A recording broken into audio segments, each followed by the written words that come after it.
All right, doing a breakdown of the beautiful Scott Yockel versus Matt Arroyo. So, guys, I haven't watched this match yet.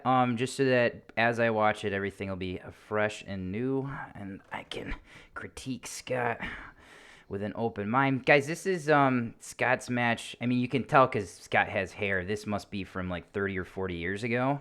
Um, but yeah, let's see how it goes. Maybe this is the match where Scott lost all of his hair. Let's see. All right. So, yeah, I don't even know the rules of this tournament, guys, or how many minutes or anything like that. So, this should be fun. Right. So, actually, I'm surprised Matt's not meeting Scott's level. So, Scott's decent level, had like his hands more out in front of him. And I think Scott, correct me if I'm wrong, Scott, I think you're a purple belt, you said at the time for this one. So, this is obvious. This is seriously a long time ago, guys. And Matt was on The Ultimate Fighter, if I remember correctly. He's had some good matches against like Josh Hayden and things like that. So Matt's a very accomplished grappler. And this looks to be a slight difference in weight class, if I had to guess, just by looking at him. But Scott's got really dense bones, so sometimes it's hard to tell. So Matt's doing a good job of getting on Scott's head, which is bad. And Scott, yeah, just basically shot the guard pull at that point, which is good. And so remember, guys, because this is so long ago and jiu-jitsu has progressed so much, we're gonna see certain things like I'm assuming Scott would never do anymore. It's in just kind of like games that are just older, right? So playing like a traditional butterfly guard like this, and you can kind of see how Scott has to engage his core right here. Let's switch over to the red. Scott would actually want his butt out here so that he can lean forward and not have to be basically doing a crunch the whole time. And then reset, blah, blah, blah. And then because he has to engage his core so much, it's very easy to get put down. And Matt's got a good base, so Scott was trying to look like pump him over the top. It's not going to happen from this position when his butt was a little too far away to begin with. And now he's flat, which is bad, so we'd want to kick a hip out to either side at this point. And as we saw like 2 seconds ago, Matt's going to use this as an opportunity to kind of jump around the legs. Yeah, right there. Scott does a good job of trying to shrimp, but Matt's got the wedge established, which is going to be very difficult now for Scott to get that in play. Yeah, this is full-on pin at this point. And you guys have heard me talk about this before. All things being equal, if the top person's goal is to hold once they hit side control, there is not really much that the bottom person is going to be able to do. I mean, he had a knee underneath Scott's hip on near side and the arm underneath his hip on far side. I mean, that's pin city. Now he's moved his body up. Scott's trying the ghost escape, which I know Herzog loves a lot, and it does work well in no-gi. Scott tried to get his legs back in front. Just Matt's doing a good job about just essentially, now that he's passed, staying that half a step ahead. Like, so Scott tries to redirect. We've got our knee on belly at this point, preventing the knees from getting back into play. And then as the knees do come back into play, turns the hip down and starts to come around to the other side. You watch any of the old Mendez matches, those guys were probably some of the best at it. Scott's doing a good job of keeping elbows in relatively tight, not giving Matt an option or a clear look at an easy submission. He's in checking that hip. Like, so Matt's in full, like, let's establish control again, try to isolate that arm before we try to go for anything else, which is smart.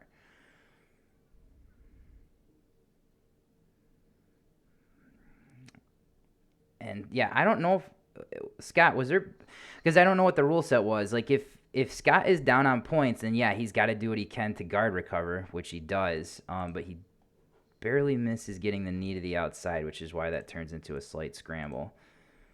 So Scott does a good job. Got the underhook finally back. Uses that little bit of space now to bump, reestablish. Knee's good on the outside for a second, and then it starts to come back in as Scott was trying to look like maybe get single leg X on the far side leg. which was just enough space to give Matt just an opportunity to just say F it and back up and get around. Yeah, and so guys, this is part of the reason why I hate traditional butterfly guard, because it gives the passer an opportunity to pass on both sides, right? And in this case, Matt is passing to what we typically would call the weak side, this side, right? Because that's typically people go this way if they're right-handed, this way if they're left-handed. So this is usually the weak side in jiu-jitsu. And he keeps going to this side on Scott.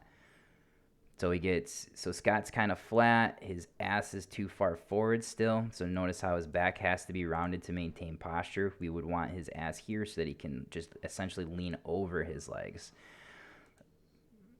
So yeah, just easy both on knees, because he gets to dictate which side that he's passing to, playing like a traditional butterfly guard like that. It's usually like now, because like I was telling you guys before, these are older. This is a long ass time ago. You pick one side or the other to have your hips oriented to basically funnel the position of passing. It's a nice mount. Looks like Scott got his knee back in. Nope, not quite. That was a quick back take. Scott, what was the weight difference in this one? Like, it looks pretty big. Is it like one or two weight classes? Was this like in an absolute division? Now here, I would have liked to have seen Matt get near side elbow controls. So the fact that his hips are oriented on this angle, we would want to not attempt to get to the rear naked choke with this arm. We'd want to establish the seatbelt grip on this side and then start to work through the series once we have better control. Scott is almost able to get his hip clear. Wasn't quite able to, but looks like he's not quite able to get on top either. Should have at least one leg flat, guys. Yep, there we go. Scott's getting it. And now Matt rode up higher, reestablishing position. Scott's doing good foot pummeling. Trying to split middle. And Matt's trying to walk Scott's elbows up higher so that he can shoot to an S mount, it looks like. Scott does a good job, though, about stripping out of that position. Scott his butterfly guard back. Man, I got to be honest, Scott. Like, that is what killed you in this match. The posture of having your butt just slightly too close just allows Matt to keep repassing.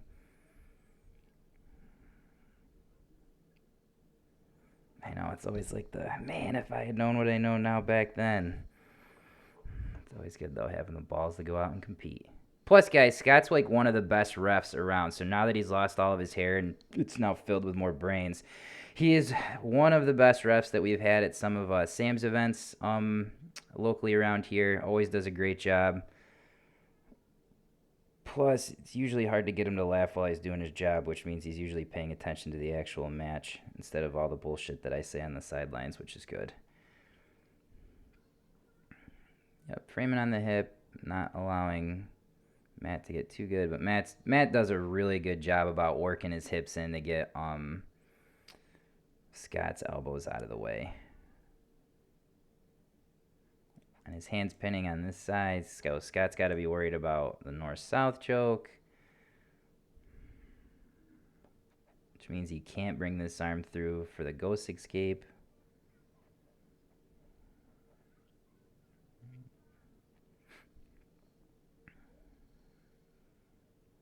Now that might get pumped under for an underhook now. Yeah, Matt's really good on the head. I wonder if Matt's got a wrestling background.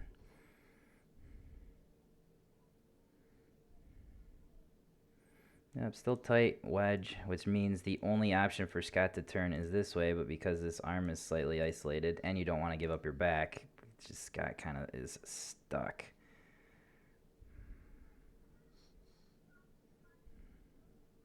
Scott's working the underhook again. But Matt's really deep on that wedge.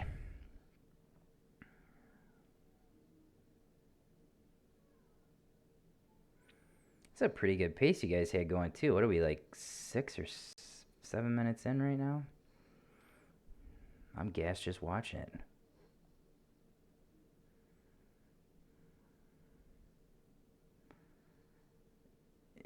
Yeah, I can't see what's going on with far side arm, but this elbow is not in a good spot if Matt starts to walk that hip up.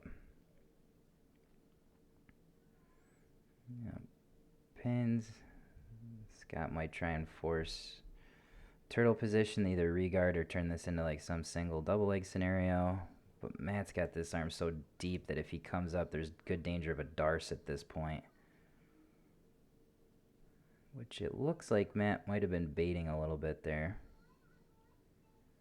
Yep, back to knee on belly. Let's see here. If Scott can start to come up, Matt's just going to swing around the corner again. If not, he's going to drive that over into mount. Yeah.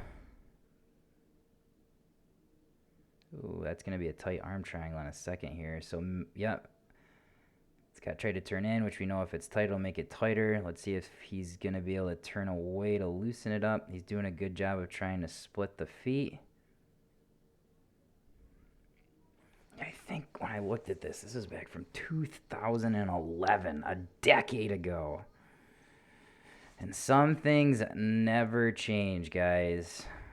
Fundamental jiu-jitsu is used at all levels, and it never changes. Get good at the fundamentals, and everything else will follow. You can build off of it. Right now, Scott's thinking, I've got you right where I want you, Matt. About to fuck you up. 3 minutes left, 2 minutes left. See, guys, butt scoots pay off. This is why we practice them.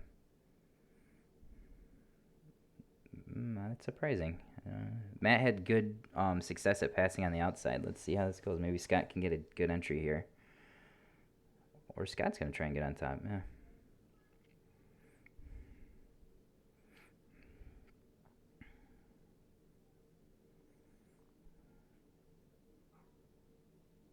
Man, Matt gets to Scott's head, too, on almost every pass entry here. Yeah, back of the head pulls, gets the reaction, starts to go flat. Ah, man, it's going to turn into a cradle. Ugh, I hate being cradled. Let's go. It's got to watch out. Almost had isolation on there on Scott. Scott's doing a good job of getting the legs back involved. So, guys, that's an old school one that is not utilized very much anymore. So, right here. Actually, DJ Jackson has kind of brought that back a little on the popularity side for like certain knee on belly defenses and things like that. But this works really, really well to set up escapes, which Scott uses here to essentially create enough space to get his legs back in front. And all of Scott's yoga that he does all the time just allows him to get into this position without dying. That's a nice flip up in the back. Scott's got to run his hips that way hard.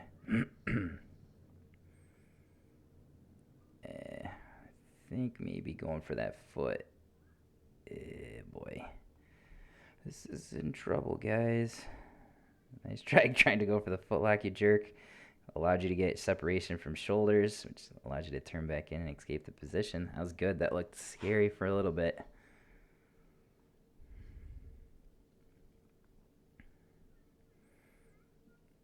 So both frames are in front, guys.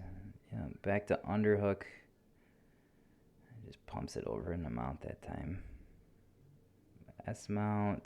Scott's elbows are high. I'm sure he's tired by now being stuck underneath the whole fucking time. That's got to be exhausting. And Matt's keeping a pretty good pace. Scott's trying to keep his arms in decent enough position to start to escape when Matt turns for the armbar. That looked like a nice hist lock. It's starting to slip, but yeah.